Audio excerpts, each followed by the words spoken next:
Hello guys and welcome to a new video. And today I'll be talking about cats. The good, forget the good. We're here to dig deeper. The bad and the ugly. So, what do we want to discuss? So, out of experience, I do have a cat. But she is my mom's cat, thankfully so. Kittens are needy, loud, and demanding, and they don't care about your personal time. They just want to cuddle with you all the time. They get in your space and they smell like poo poo and pee pee, and they pee and poop when they shouldn't be, which is very annoying to clean up, that's for sure. And they wake you up at like 3 or 4 o'clock in the morning talking about, I need me some snackies. Is that all you care about? Waking your humans up just because you need snackies? That's one bad thing about them. And number two, the only thing they care about is food. They don't care about you. Companionship? Forget it. It's like living with a narcissist 365 days in a year. I don't know. Cats can sometimes live like 12 to 15 years, sometimes 18, and sometimes 20. But I know if I get a cat, like, I used to have a cat, but now I didn't want her anymore because it's too stressful to have to clean up every mess that she makes because she isn't potty trained. And what's at least so annoying is that she wakes me up at like 3 a.m. She used to wake me up at 3 a.m., and now I have to wear earplugs so I can get a nice sleep. And here's another thing. They're also very narcissistic. They get in the way, and I find that very annoying. Also, imagine trying to eat when, like, they're literally physically blocking you. I was like, man. Plus, they kill billions of rodents, birds, and different kinds of animals, probably in the billions. I know that having a cat is basically having a little sociopath that basically doesn't care. Like for an example, if I was gone for a day, nothing would change. It's like, if I could speak cat, I would ask that cat a question. Why are you so gosh darn narcissistic? And why do you think that I'm obligated to share my human food with you? Don't you have enough to eat? Of course they haven't. Of course they can't have like enough to eat because they're always constantly hungry, begging for scraps. Now that then and then they think that they are obligated to be with you 24/7 of the 365 days. Nah, that cat is going straight to the shelter immediately. My peace over mine. It's like babysitting a permanent toddler that doesn't really grow out of it. I mean, their brains are so small, they can't even comprehend. I mean, cats are intelligent and all, but I think it's safe to say that I want to at least eat without having to be constantly pestered all the time. Give me food. I've already fed you 10 pounds of beef. Of course, that's for an example. I'm not saying a cat eats that much, but I'm just saying. I'm going to be doing a series like K-Non Official. It's a YouTube channel. You can check it out. So, it talks about like how dogs are menaces to society. Well, they totally forgot about cats. And this video is about how narcissistic and how, well, unnecessary it is to have a cat in general. The knock over stuff, like heck, Amelia broke my mom's plate, and I was very upset. They knock over things, they break stuff. If they were real humans, they'd be charged with damage to personal property. Damage to personal property. Tell you what, if Amelia was a human, she would have gotten the job immediately. I'm telling you, this is a series where I speak my mind on things, and this is it. Alright. And what else? To be exact. They invade your space and try to, whenever they want. It matters what they want, not you what you want. But in this scenario, it's not what they want. It's about what I want. If I don't want to play, that goes it. It's not about, oh, you need to respect my boundaries. Oh, you need to feed me. No. We're insanely narcissistic. And humans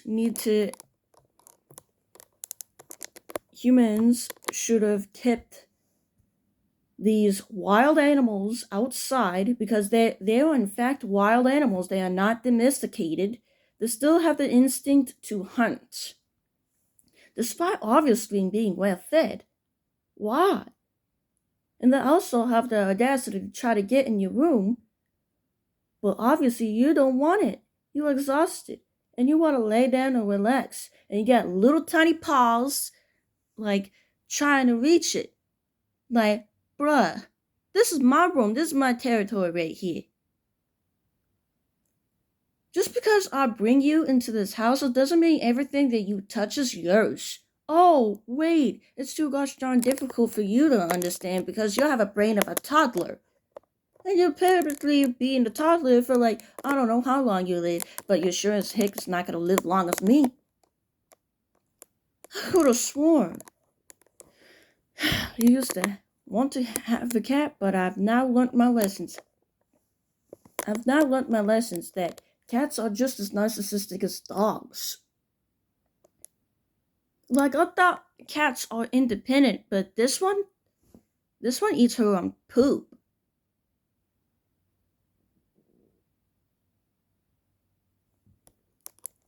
I'm just saying it out of general. I'm just gonna have to say it. She needs to go. She needs to go right now.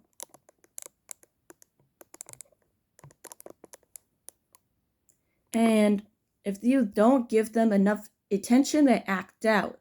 Knocking things over, biting, scratching, and causing you to bleed. If you were to adopt another cat and she started biting, scratching, and knocking things over, she would have been sent back where she came from. Because, number one, I don't have that type of skin. And number two, I have zero patience.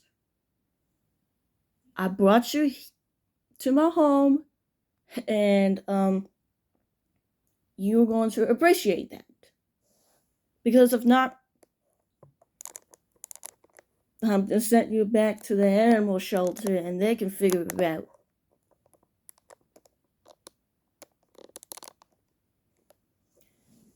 So, about the whole room situation and the whole this narcissism.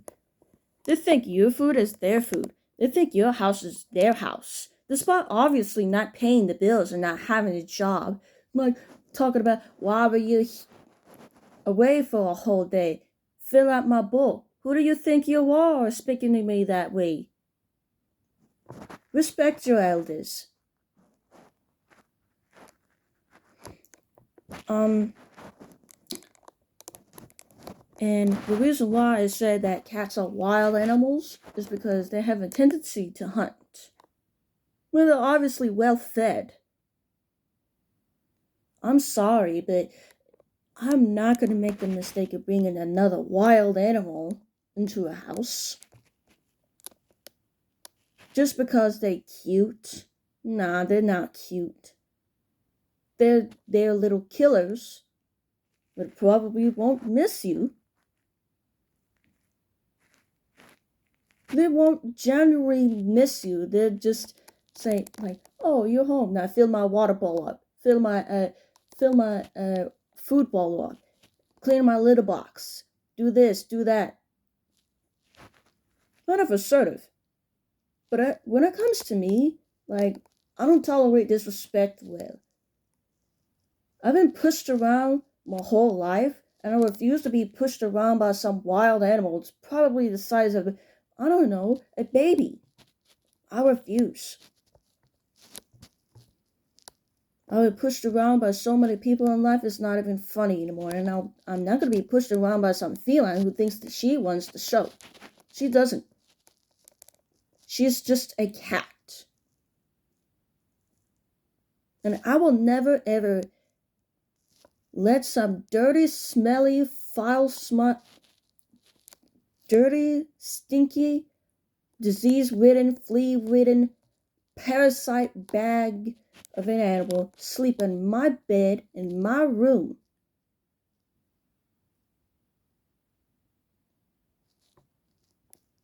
Keep these cats away from people. They're wild animals, and it needs to stay that way. Like, what is the point of even having a cat? That cat only loves you because you give her food and give her a roof over her head.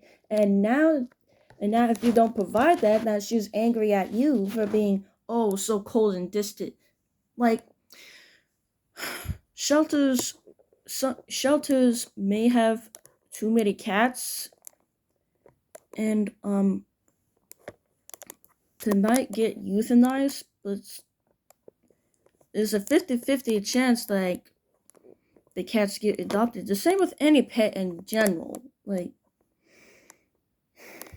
I do have a strong dislike for cats. Even though they're cute on the outside, but in the inside, they're just as narcissistic as the most narcissistic person alive. They think they run the show, but they obviously don't.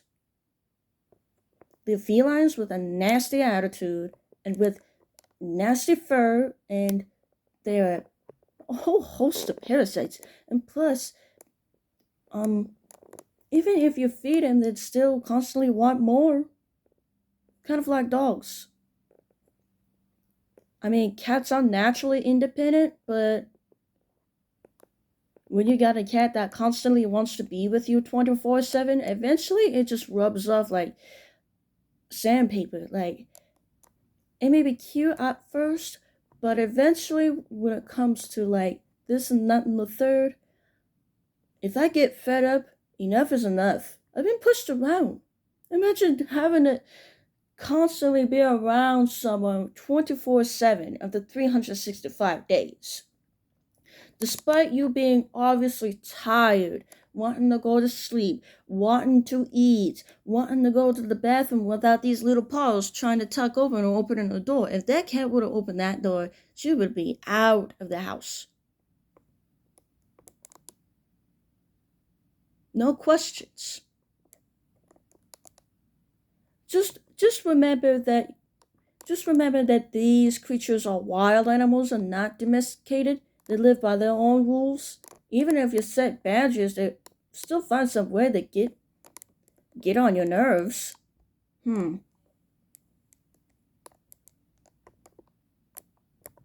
If they're not useful for companionship, then don't keep them as pets.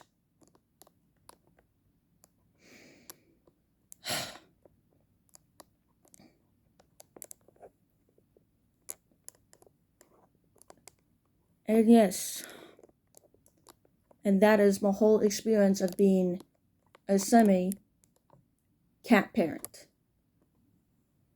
A feline with adopting an animal with a permanent mindset of a toddler that clings to you non-stop. With claws and teeth, that's no-brainer. And has also a personality of a tornado.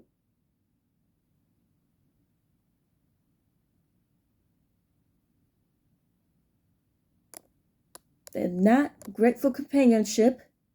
They dirty up the place with their poopy little paws and they sometimes eat their own poop. Some of them do, but very rarely. That's why you got Amelia being sick. I could have named her Lucifer, but I chose to name her Amelia. Like, keeping a cat is not easy. Especially when you got this defective little runts running around.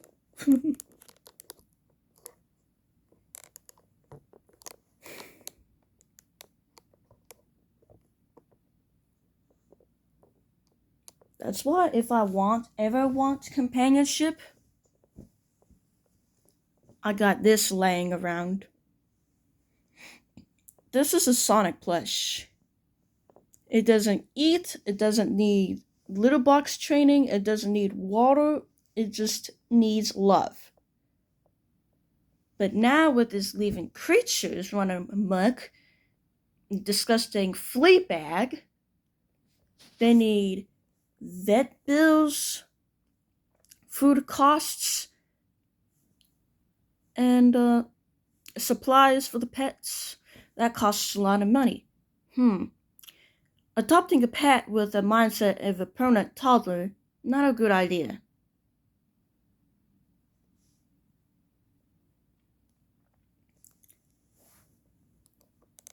And there's one more simple thing. When you adopt a cat, you are sabotaging yourself to constant narcissism. A narcissistic flea bag who probably thinks they own the place. Oh, you gave me gourmet, everything. Give me your food. Like I would share.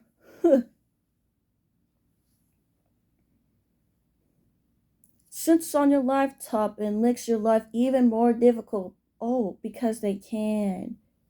What if I told you that there's a parasite called toxoplasmosis, which makes cats irresistible? Toxoplasmosis is kind of a virus or a parasite that infects the brain of the host and makes them even more fearless. Rats affected by this parasite become more fearless, and they get attracted by the scent of cat urine, and that rat gets eaten by that cat, and it completes its cycle in the cat's gut. And then it's said that if the human gets infected, it could really affect women with pregnancies, but not in a good way. Here are the signs: increased restless behavior and attraction to cats. You see, this is why cats in America should be banned. They are disgusting parasitic broods carrying a host of parasites that make us sick, and most of all, they're narcissistic, sucking up all of your attention and all your food. And also, they think their routine revolves around them. Now, isn't that nice? No, it's not nice. I'm just being sarcastic.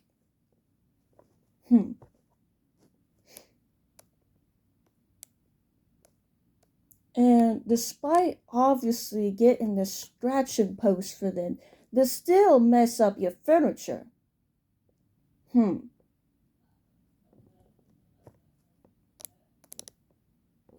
And in the future, I will not ever adopt any cat. I don't care. They need to stay outside or in the shelter. And that, my friends, is the start of a new era.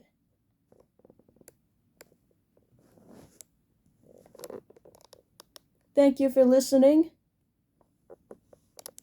and I'll see you in the next one.